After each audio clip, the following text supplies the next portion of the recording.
What's up, everybody? Welcome to the Qualk Show and happy Saturday night. I feel like I should sing the intro to you a little bit, but there's not a lot of words.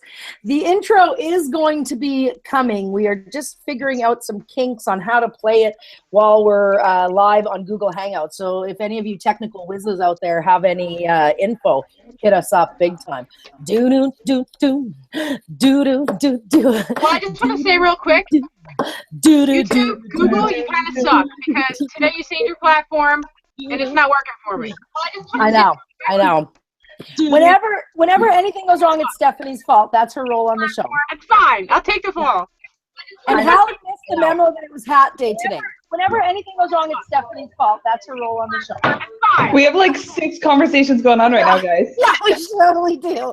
I can hear like echoes everywhere. My question went like 5 minutes after the fact. You feel like well, everywhere. My question went like 5 minutes after the fact.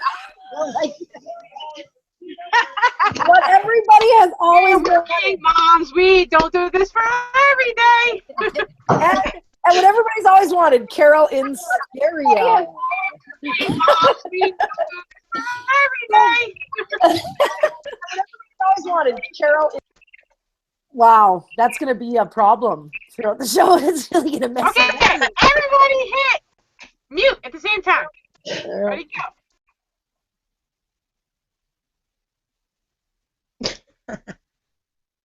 Did it do anything? Yes, Are we good now? I think so. That's so freaking weird. I should stop being an optician and be an IT. You should. Welcome to the Qualk Show. Happy Saturday night. On tonight's show, we are going to be talking. We're going to be starting our back to school special. We are going to be discussing everything from book bags to bullying to brand new friends in stereo, apparently. We will also be coming at you with more hot flashes. Sitting in the cast tonight, we have Stephanie, mom to a 4-year-old and a 10-year-old. We have Hallie, mom to a 6-year-old. We have a special guest tonight, Sophie Villanueva. Did I do it, Sophie? You got it. Mom to an almost 14-year-old. He'll be 14 next week. So welcome to everybody to tonight's show. As per usual, just working through some technical issues here, but we're going to get it back on track. I have an excuse. I'm currently completely high on Travocet. At least you're honest. So my surgery went well. I'm feeling fine, and I'm feeling no pain right now, so thank you. Remember, we're going to be rotating panelists all season long. That's why Sophie's here tonight. That's why Lisa was here last week. That's why Diane was here the week before that. And we're going to be rotating them back in because they're amazing. So make sure that if you have something to say, if there's a topic that you're passionate about, you just want to be on the show, you want to come on the show and tear us down, we would love it. We want you to come on and challenge us. If you're a technical kind of founder person, Exactly. We would love to talk to you. Exactly. Write to us at thequalkshow at gmail.com and let us know what you're going to be bringing to the show. And like I said, I'm not afraid of a good 1-2 verbal punch. Our exclusive Qualky Talkie members are in for a special treat in the second half hour. Our private after show discussion today is a game of truth or dare. So, we reserve the first half of the show. We discuss important issues that our kids are dealing with, sometimes hard issues to discuss. And we reserve the second half hour of the show for our Qualky Talkie members. And it is fun, girl. Bring your coffee, bring your cocktails, have discussions with the cast, have discussions with guests, get exclusive, juicy content. Tonight we're playing Truth or Dare, and yeah, I'm going to make these bitches pay. What? Pay. How do I become an exclusive Qualky Talkie member, Hallie? You go to Facebook and you go to the Qualk Show's page. I am actually currently, right this exact second, pinning Stephanie's amazing step-by-step. So you want to be a Qualky Talkie, here's the easiest way to do it. And we know you do, and we know that you want it to be easy. So look at this, and it will ease you through it. Stephanie put it in very easy terms. Even our very own Carla, who's had a rough patch at it, she got it. So, Carla. so glad you're with us, Carla. It took Carla like 4 or 5 times, but Carla stuck with it. And Yeah, Carla. that's what a super fan is all about. I think I'm losing feathers here or something. I didn't even know I had feathers on. You're losing polish from her vagina. Let's get rolling. What did you say, Sophie? I missed that. I was talking as usual. It's the meds. Oh yeah, The for meds sure. you're on. For sure. And in. Night night, Carol. Yeah, if there was an opportunity to sleep, that would be great. But my daughter, I don't know, at 9 months, people say they swing into a new sleep pattern, and she just doesn't sleep anymore. That's her new pattern. Just about the time that you think you have it figured out, she's gonna change it. I was like, yeah, schedule. Nope. Fucking At least she's like mostly happy, but yeah, she hasn't napped all day today. She's been up since 5:30 and she hasn't slept once. Oh. So yeah. Let's Let's get rolling with hot flashes. Justin Timberlake recently said. That's Or my free said- pass in life. Exactly. I need a moment. Go. JT? Yes. That's your boy? He is a bisexual's dream man. Is he? Because what makes him a bisexual's dream man? I mean, because I guess he's effeminate the way he sings up here. She's like your ex-girlfriend. You should be a backup singer for him. You guys' voices are right in line there. It's beautiful. It's a beautiful thing to witness, really. Every time he comes on TV, I say to my kids, "That's your donor." That's your daughter. I love it. Never been going to school. JT is my daddy. Oh my God. JT, as Stephanie says he was an outcast in a lot of ways when he was growing up, but everything you get picked on for or that makes you feel weird is essentially what's going to make you sexy as hell as an adult. Do you think that being picked on can also build self-confidence in a reverse weird kind of way, like a thicker skin and more maybe empathy in life? I think it gives you some humility if you are picked on. I mean, I think everybody needs it at some point in their life to get kind of knocked down. I think it definitely gets a little crazy, but you need to, if somebody's picking out something on you, that does mean that you are unique about that. So yeah, I agree with that statement. What do you think, Sophie? I mean, as somebody who, we're going to find out later on in the show when we talk about a little bit of your personal history, but as somebody who's gone through some of this, do you think it ever made you stronger or just beat you down? For a while, I feel like it beat me down. Yeah. And then at some point, I think the switch flipped and I almost became the one to act like that. But eventually, like I just find that I do have more empathy towards people, you know, and I do find it interesting that even now, these days, like even in the modeling industry, you know, how they used to always want them cookie cutter types, you know, and now it's almost like they go out looking for the ones that have a quirky look or, you know, a feature that's unlike everybody else, and now all of a sudden that makes them the hot one. Yeah. You know, it's just one of those examples of the ones that used to get picked on or, you know, the hot ones today. Yeah, so exactly. that's what it makes me think of, you know. That's interesting because there's a lot of women in the modeling industry that I call model pretty, which is not necessarily, you know, head turning on the street, but they have the right features for the look that the accounting or advertisement executives are looking for. Every woman is beautiful in their own way. You obviously haven't been to Walmart. Or a Trump rally. I just have to say really quickly that my little brother is the best human. He went to a Trump rally in Ohio last week, kind of by accident, long story. But he sent me pictures as if it was the people of Walmart, but it was the people of the Trump rally. Fantastic! Like, definitely can count on one hand how many people had full Cloth, eh? Oh my God. That is so funny. I can't even with that, actually. I'm trying to be all like politically correct and nice, which is like, you ain't been to Walmart, have you all? You ain't been to Walmart. It reminds me the 3 words rich people never hear. Welcome, Kmart shoppers. Tyra Banks states that people called her olive oil light bulb head and 5 head instead of 4 head because her forehead was so big. Look at this shit. Is this, yeah. Wait, nope, 4 here. I got 4. Forehead, 4 hair. Is this proof that kids will always find something to pick on other kids for it, or do kids with gay parents have it worse? I find something, like when I was a kid, it was my lips, right? Yeah. I'm not going to say what they called me because of that, and my nose. Yeah. And it's later on, they loved my lips, you know. That, yeah, that changed, you know. So you agree with JT's statement that anything that they pick on in high school is what makes you sexy as an adult? Yeah, exactly. You know, so. For sure. You know, I kind of subscribe to the same thing. A lot of people always ask us, you know, are you worried about what's going to happen in school and blah, blah, blah, blah, blah.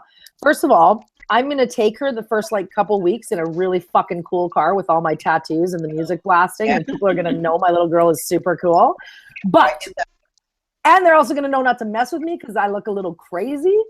But other than that, I honestly think kids are going to, I'm adopted. I got picked on for being adopted. The kids that are overweight get picked on for being overweight. Kids with freckles get picked on for freckles. Kids with one mom and no dad get picked on for that. I mean, there's always going to be something. Unfortunately, kids are cruel as fuck, and there's going to be something that they're going to find if they want to. You're either going to have a child that people want to pick on for some reason, or you're not. And Serena said it perfectly here over in chat on YouTube. Yeah, we can chat. Serena, we can talk with you. Thanks for leading Serena the way. said kids like to give themselves the power. It's all about the power, and it's all about having that I'm adding my part now. It's all about having that upper hand and that next level, and you know, you don't want to be picked on. Yeah. Right. And I mean, let's be honest, it's about low self-esteem, and these things always are. You know, I can admit that I was actually more of a bully when I was in elementary school. I grew out of it in junior high and high school. But I guess it was the only way at the time that I had of like getting attention, or feeling like I had of getting attention, that I obviously wasn't getting somewhere else. And I was always in the quote unquote popular group, but like on the lower end. So I think I was always trying to like impress my friends. Yeah. So you still are, Carol. You still are. I'm not proud of it. I've actually like gone back and talked to people who I wasn't the nicest to, and apologized and stuff, because it just goes against everything I believe in as an adult. But just remember that those bullies are like hurting for some reason. That's like, people don't learn that. People don't come and give that kind of behavior to someone else unless they're really hurting inside from something. What tends to happen a lot, someone takes your power from you, you will spend a lot of the time trying to get that power back and feel like you have control again. Yeah. So that's, you know, if someone gets bullied, chances are they'll turn around and bully somebody else, you know? Yeah. So especially, I mean, how many of these children are bullied at home by their parents? Well, you learn that, you know, you either learn the behavior somewhere or you're so reaching out for it. Because I didn't learn that behavior at home. Like, my mom is a school teacher, so she's a school principal, so she's like pretty even keel with everybody. But I think maybe I was just against all of the, authoritarian in my house or something. Who freaking knows? I'll go to therapy next week and we'll try to figure it out. Chris Colfer from Glee, who himself is gay, dun, dun, dun, said, I was very tiny and I spent most of my time stuffed into lockers. Thank God for cell phones, or I'd probably still be there. Oh. Do you think it's worse for kids whose parents are gay, or who may be gay or queer or different themselves? I would think they're different, because most of the time, but you get a sense of someone's sexuality by middle school. And if you're highly attuned to it, like someone like me, I used to call my brother gay all the time. Yeah. I knew it was up, but it was easy to pick on him. I think that it's harder to deny it if you're giving signals than just not telling anyone your parents are gay. We're like trying your best to kind of cover that part of it up. Yeah. I mean, and I also think that if your parents are gay, you have no control over that. But if you're gay yourself, or you're in the spectrum, you know, the queer spectrum in any way or shape or form, and especially if you're not out and you're not admitting it to yourself, absolutely you're going to be a target because you're already uneasy, and so everybody else is just going to like pack mentality feed on that. Oh, for sure, for sure. I also feel like generally these are our opinions based on our experiences. I definitely don't think it's like that really anymore. No. Majority-wise, there are certainly areas, but you know, when I encounter you're the kids in closest one school to right school, now, it's a non-event. Yeah. Yeah. Well, and let's just hope that it continues that way. And that's why there is shows like the Qualk Show and things that show everybody that we're just like everybody else. We're changing shitty diapers. We're trying to provide for our kids. We're trying to protect our kids. We're going to work, paying bills, all the rest of the bullshit that the rest of society is doing. Yeah. So I want to move on to our main topic. And our kids are finally going back to school. I love this thing. That feels so good. I love this thing. All right. So our kids are going back to school. Yeah, like I need a megaphone, right? That's what my partner says. Like, you need a fucking megaphone. You're already a hockey mom voice. So our kids are finally going back to school, and along with the utter joy and excitement that comes with that, there's also trepidation about what they will be greeting our children as they walk through those doors, especially parents from the queer spectrum. We think a lot about things like bullying, coming out to the new teacher, and helping your child navigate everything from new friendships to what kind of book bag they want. I want to start with coming out to the new teacher. Is this something you ladies do, or do you just leave it to fate? I'm a leave it to fate kind of girl. I mean, I showed up the other day for just dropping stuff off in my daughter's classroom, and I went before Adria, and I walked in, and I could tell the teacher was kind of like, I don't know who you are, which one of you it is. So I just introduced myself and said, I called myself Mama so she would know immediately. And then Adria walked in, and I was like, this is Mommy, and then I left it to her. I didn't really, I mean, she could ask questions, but I really just go through it like a train, and that's how it should be. What did you say, Hallie?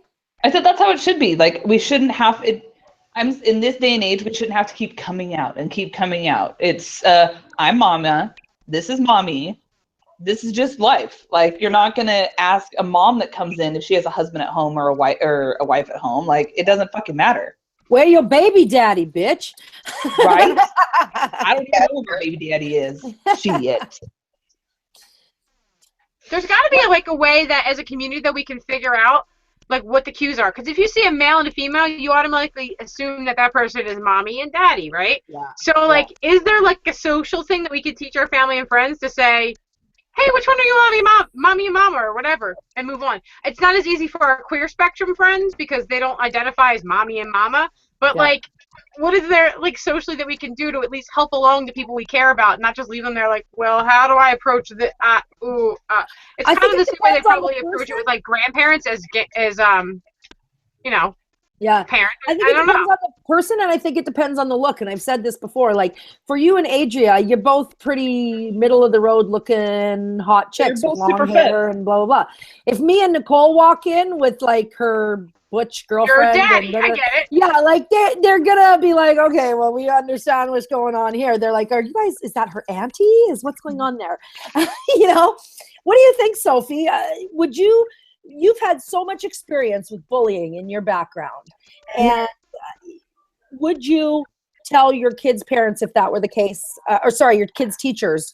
Would you expose them to that possibly for if that was you?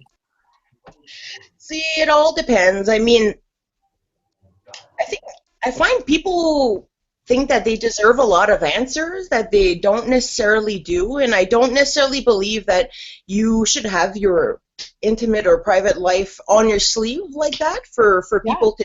So I really don't think it's a big issue, but people are really nosy, and I notice they ask questions that they have business knowing the answers to, like right off the bat. And I find like even me, you know, I was growing up in the 80s, and so people were very somewhat naive back then. But oftentimes the first thing right off the bat they would ask me is, you know, which one is the man? And things like that. You know, stuff about how things go on in my home that I find are somewhat private. Yeah. And people would feel like I owe them an answer, you know? So I don't think that's very necessary, you know? I don't think people should. I completely agree. So tell the people watching a little bit about your backstory and how did it get out that your parents were gay, which will be explained in your backstory. Because you believe in privacy so much, like how does that get out? Do kids just know and you can't hide it, or? Well, yeah, it's funny because well, when you reach a certain age, I mean, friends will come to your house and visit and see what's going on. And I mean, my mother did come out. The pride flag on the living room wall. Yeah, and my mom was like out and proud and. You know, just, I mean, I've been going to Montreal Pride since I was maybe like 7 years old. Like, first of all, we owe your mom a huge thank you then, because it's pioneers like your mom and continuing through our generations where people don't believe me when I say when I first came out 21 years ago, and it would have been even a different experience for your mom. There was 200 people marching down the backwoods or back roads getting insults and bigotry thrown at us from every corner and eggs and God knows what. And now there's like 200,000 people and everybody thinks it's a right, not a privilege to have this kind of welcoming. But back to you. I just had to shout your mom out there because those pioneers is what the younger generation doesn't understand what we went through for them. So your mom was always out. Good for her. Yeah, she was fearless. I mean, it did put us in certain situations sometimes, but when I look back at it, I don't judge my mother, you know, for those experiences. It's really like where we were and people's attitudes and whatnot. And I mean, it's different for everyone because I had a friend in school whose mother was a lesbian as well. Mm-hmm. And for him, it was a big secret. Yeah. I mean, he told no one, and I do remember when he did tell me, it was like you swear he was confessing. Yeah. So how has your experience changed now with your now almost 14-year-old son going through school? Do you feel that the attitudes of society have shifted a little bit, or do you still find yourself afraid for your son's friends knowing that you might be gay? Well, you know, I've seen a lot of progress through the years. Like, it's absolutely unbelievable. Like, I mean, just from the time that I was a kid myself in school, and then by the time I made it into high school, it almost became fashionable to be bisexual at the time. So even people who weren't really queer were like trying to be in on it. It's really, you know, which was so ironic to me considering, you know, how much hell we went through, but whatever, you know.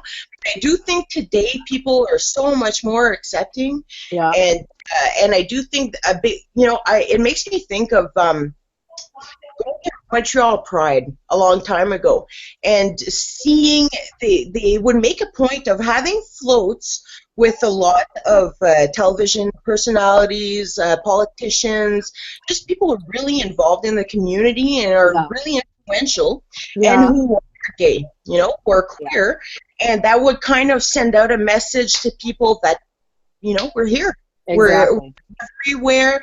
We don't necessarily stand out, and you know, like I think back at my grandfather when I was a kid looking at the gay parade on television. Yeah. Well, and I mean that's why we have, you know, our Facebook page, Queer Families and Allies, because we've always wanted to shout out the allies as well, because I mean we can get so far with our own movement, but we are a minority. So when people jump on board as our allies, it strengthens our movement. That's the reason that the gay movement has made so many leaps and bounds in the last 10 years.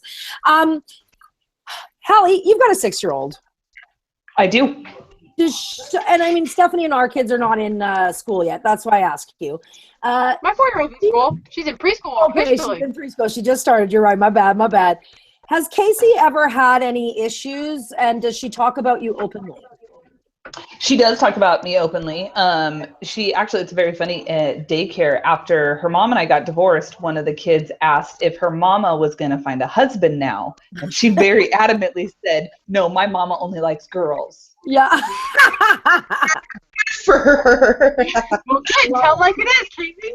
That's Casey. She will tell you exactly like it is. No, we make a point to do a lot. My ex-wife and I, we go to the school together for things. If there's ever programs, we're always there together. So it's a presence known that we're both her parents. Yeah. And I also will volunteer in the classroom. So I get to have some of those conversations one-on-one with kids. So like, oh, you're Casey's other mom. And I say, yeah. And I just ask them, who lives in your house? Because her school is extremely low income, and then like the golf course kids.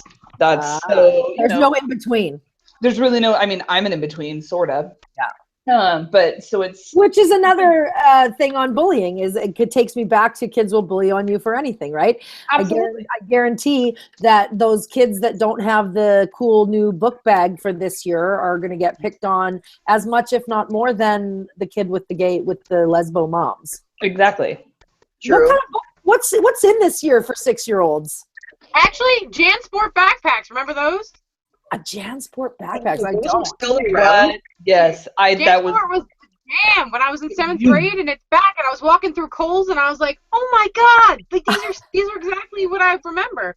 So anybody That's why my Borders never throw anything out. It's always going to come back. right. I don't know why. Per color sweaters in the 80s. I do remember I those. used to keep mine in the freezer every day and just like went out for special occasions and touch myself. Like, And touch myself. This show is going in another direction. I like it. I like it. I actually just recently posted on my Facebook.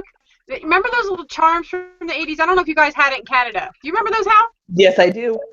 They're back. The I little need to see more. And all the little art craft places and their little stupid little charms with little bells on them. I Oh. felt like a 12-year-old. I was like, oh my god. I had to buy them. I go, Mr. my wife, my kid. I was so pumped. I love it. Americans will buy anything tonight on Fox. We really will. Working wonders on So Casey. here's another thing. And then we go under we're weird talking money. exactly. We're talking bullies, book bags, and best friends. So let's talk best friends. At what age do you let your child bring home a best friend knowing that they're probably going to see the pride flag on the wall and work things out? Well, I'm already going through that anyway in preschool. And Riley's been Yeah. with the same preschool for 2 years. And so we go to these like birthday parties and like we started hanging out with some of the parents in there. And like I was explaining to another couple that we're really close friends with in her classroom. Actually, their daughter's my daughter's best friend. How weird it is because every time you meet a new parent, you have to come out to them. And so we feel like that. But Riley would be like, oh, this is my mommy and my mama. And I have 2 moms. And she's very open about that. They don't And care. we have yet to have a problem with it. But at the same time, you can tell people are processing. So I mean, it's there. It's just that I'm waiting for that to happen where she goes to her kindergarten school next year. And then we're not as comfortable in our little bubble of, her preschool family and stuff. They all know who we are. Then we're going to be exposed. And like, I have this like heart palpitations just thinking about what that looks like. I bet. I have nothing to worry about. But tell them when you're not there. How would you handle it? This is the question I want to leave the show with tonight. How would you handle it if Casey, if Riley, if your son, Sophie, came home and said, I am getting a really, really hard time at school because you're gay? Well, it's we sort of already had that issue, and I did go to the school, and I kind of saw it as a teaching moment, opportunity, and I kind of went there and set the tone. That was the idea, of going there, and it was just to say that, listen, this is how it is, and it's okay. And and kids were just like kids used to do to me. Actually, it's like they think homosexuality is contagious or something like that. I wish it was. I would have contaminated a lot of people. Look at all those straight girls that were gay for 5 minutes. That's an epidemic. It would have helped me if it was contagious, because my mom came out when I was 16, so she would have helped me not go through some stupid men relationships that I was like working through daddy issues. Fuck that. I love this conversation. we definitely are going to revisit bullying and coming out to teachers and different aspects of this whole topic, because it's not something that can be wrapped up in half an hour. I just wanted to bring everybody out there a little peek and a little bit of friendship and camaraderie when it comes to sending our kids to school, and the fears that we all have and the expectations that we all hope for a better tomorrow. I want to thank everybody for tuning in live tonight to the live portion of our show. If you're having fun, which I know you are, or if you have something to say, you want to have your voice heard, make sure that you are an exclusive Qualky Talkie member. And you want to be a member of our Qualky Talkie team, because there's prizes, there's discussion, there's stuff that we don't air on our rainbows falling from the sky. There's exactly. You're not going to want to miss a minute of the discussion on the other side, because we're going to be playing Truth or Dare, and it's going to be a bit of a train wreck. I cannot lie.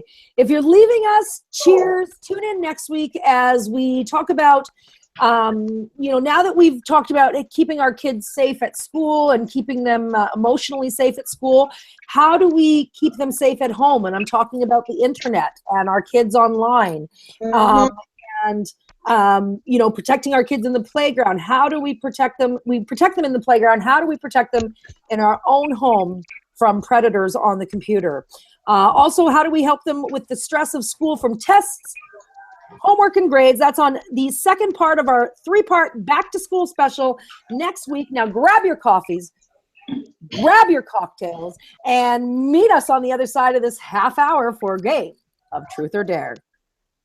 See you, everybody. Bye. Bye.